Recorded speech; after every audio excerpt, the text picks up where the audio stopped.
Welcome to Motherhood and ADHD. I'm your friend, Patricia Sen. My mission is to be a lighthouse for mothers with ADHD, helping you find your path to success by learning to appreciate your ADHD as an asset. I'm seeking to change the paradigm that ADHD means your life is doomed to be a hot mess. So I'm sharing strategies and encouraging you in your pursuit of happiness to love who you are every day of your ADHD life.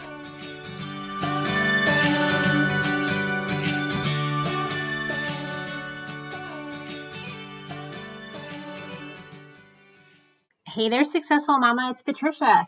I'm so glad you're here with me today. We're talking about back to school.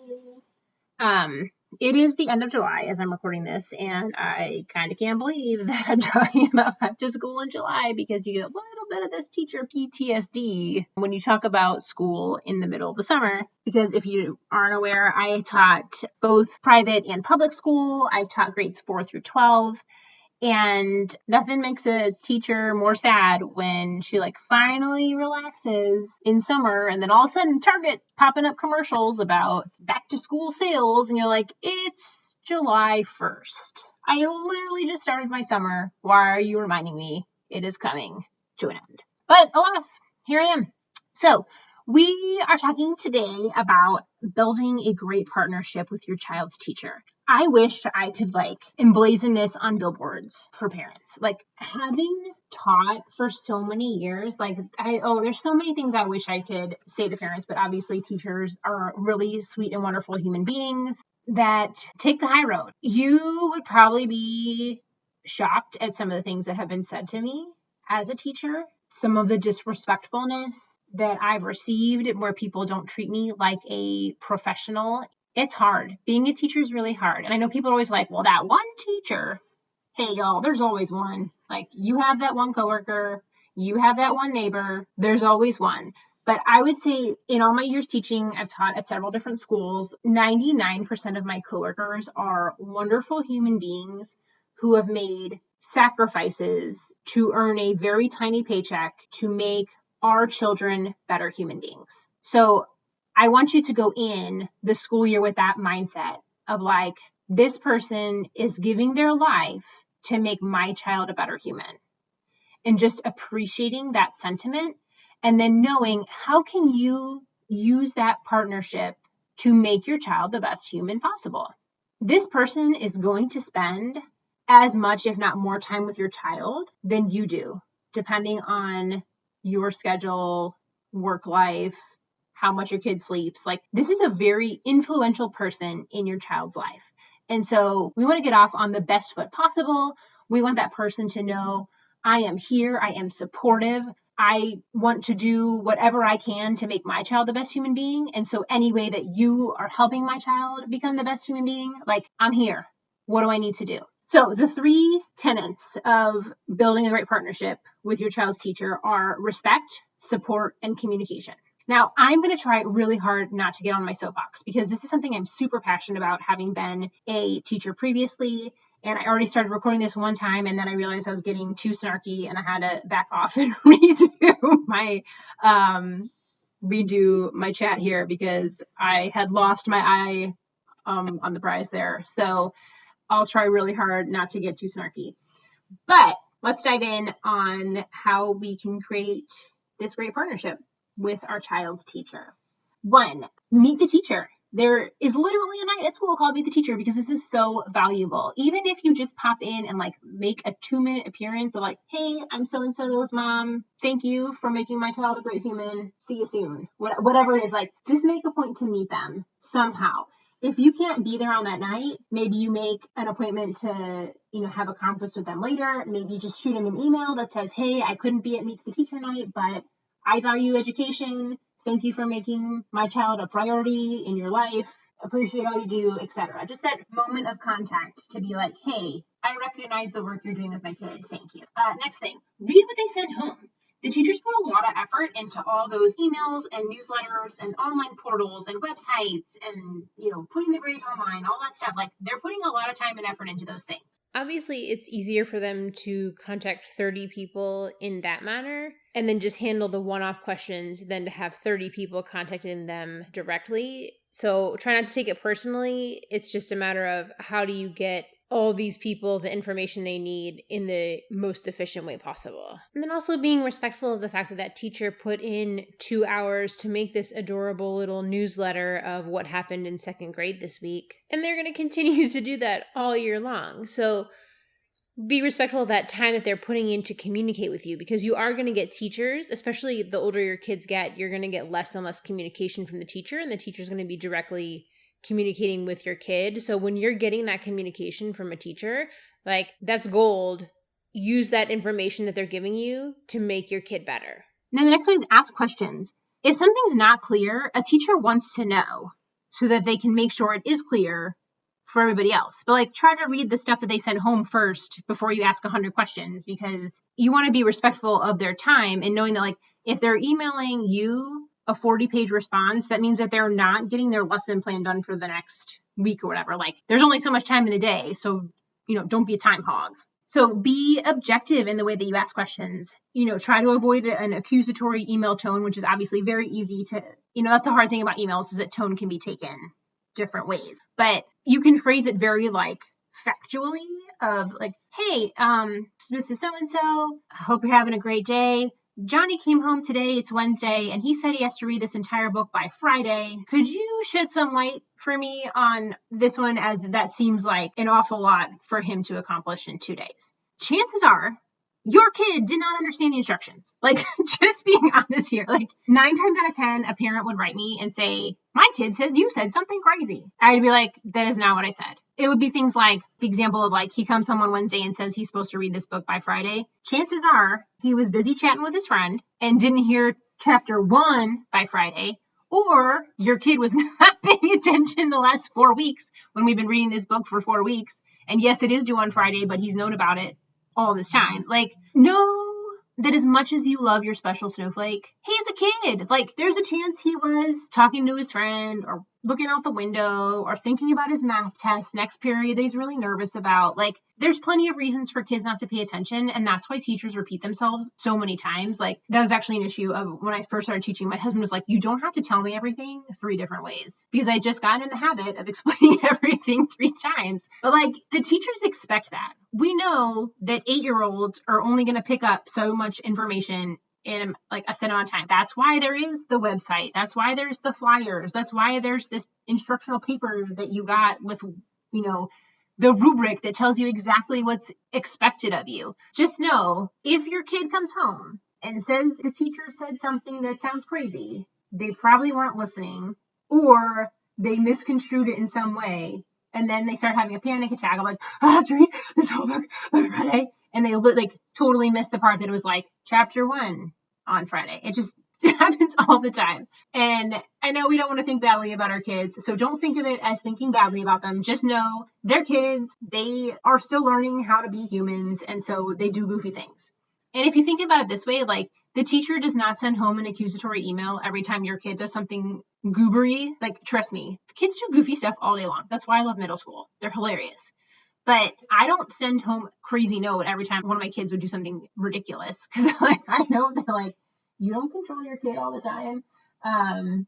They're their own human, and they do goofy things like hide their nutritious snack that you gave them for the field trip and bring pixie sticks instead. That's the kind of goofy stuff they do. But I'm not going to send you an angsty email about what a horrible parent you sent in pixie sticks as a snack. No, I know that your goober master planned this pixie stick thing all on his own, especially when see previous part about reaching out and getting to know your teacher. I know what kind of parents my kids have, and I know if you're the pixie stick kind of parent or you're the nutritional organic 7-grain crackers with artisanal cheese kind of parent. Anyways, getting off on a tangent. That one was ask questions. If your kid says something crazy happened, just ask a clarifying question. If you cannot research the answer on your own, chances are something got confused. Now, as I mentioned, there are times where they might have been writing on the board and talking at the same time. And maybe they did finish the book by Friday instead of writing finish chapter 1 of the book by Friday because they got distracted by, somebody pelting pencils at another kid or whatever. Like, that happens. Just ask in a very non-accusatory tone. It'll all get cleared up. If you glean nothing else from this episode, this is what I want you to glean. Do not talk badly about any part of school in front of your kid. Do not talk down about the school, the teacher, a project, having to buy school supplies. Like, literally watch your tone so carefully when you talk about your kid's education in front of them, especially when you don't think they're listening and you're off on the side. Like, they absorb so much of opinions and values from their parents in ways that we don't even realize. If you think your teacher is like the worst teacher on the face of the earth, that's fine. But like, you want to do your best to not show that to your kid. Here's why. Undermining that teacher, even if you don't like the way they do things, is only doing a disservice to your child. In terms of how it affects you, like, yeah, you're stressed out this school year, but as an adult, like, you'll adjust and move along next school year. But the way the teacher affects your kid this school year is going to stay with them. And if they don't respect their teacher and they don't respect education as a whole, it's really hard for them to learn. Straight up. They will not take their teacher seriously if you're always over there bad-mouthing Mrs. So-and-so because of whatever. It doesn't even matter like what the why is. The only person that's getting harmed in that situation is your kid. And this is one of those times where we got to suck it up and put on our big girl pants and zip our mouths and not whine about the situation in front of our kids because we are only doing the disservice to our child.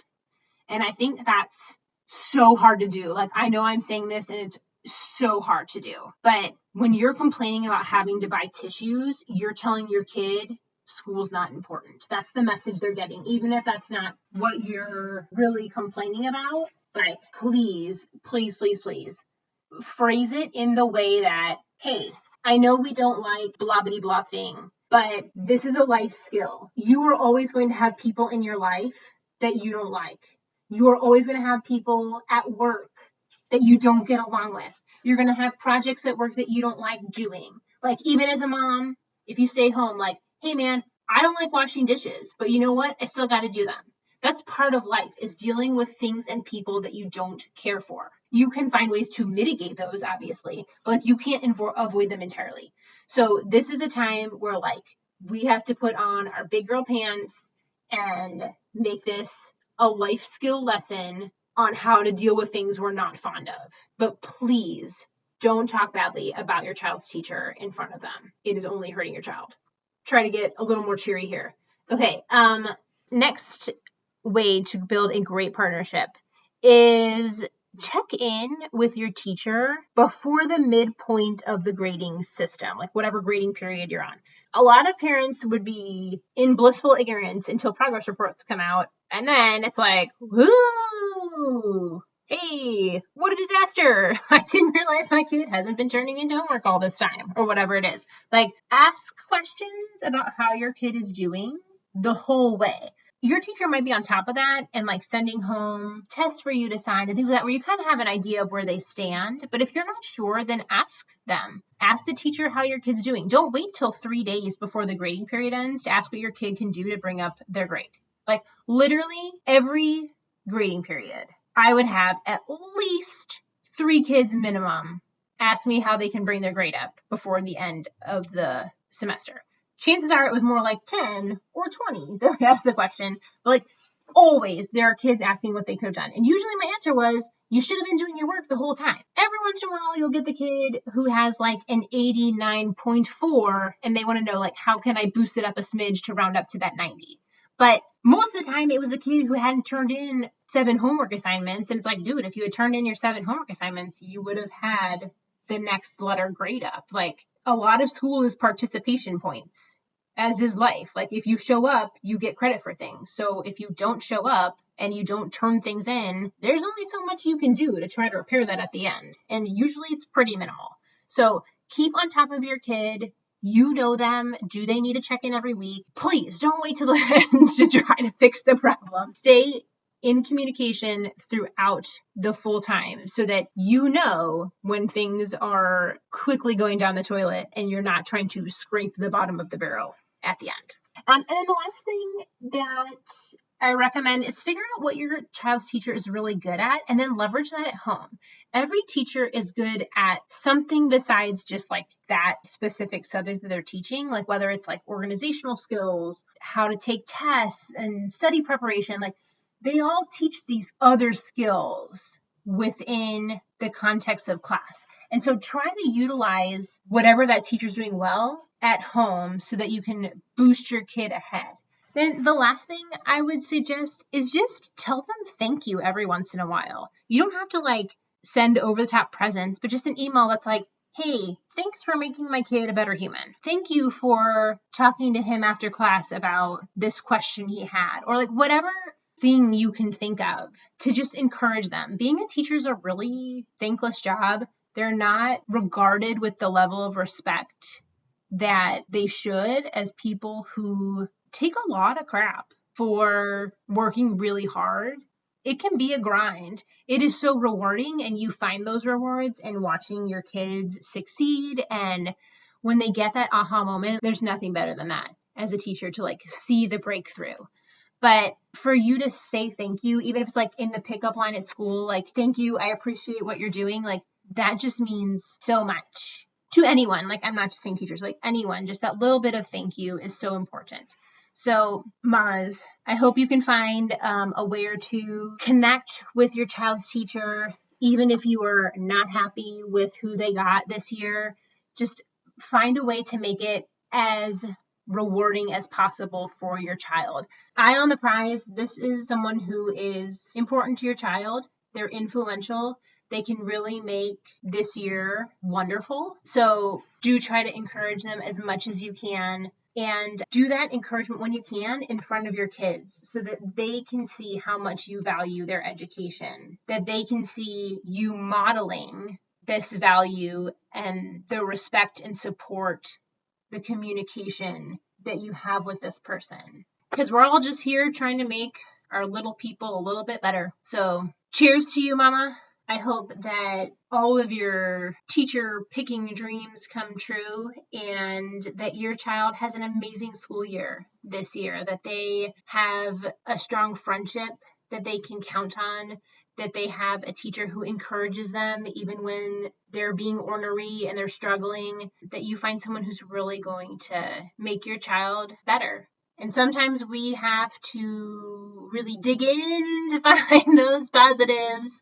But I encourage you that it is worth the struggle and the hardship that it's placed on you to build that relationship with the teacher, to create that partnership atmosphere.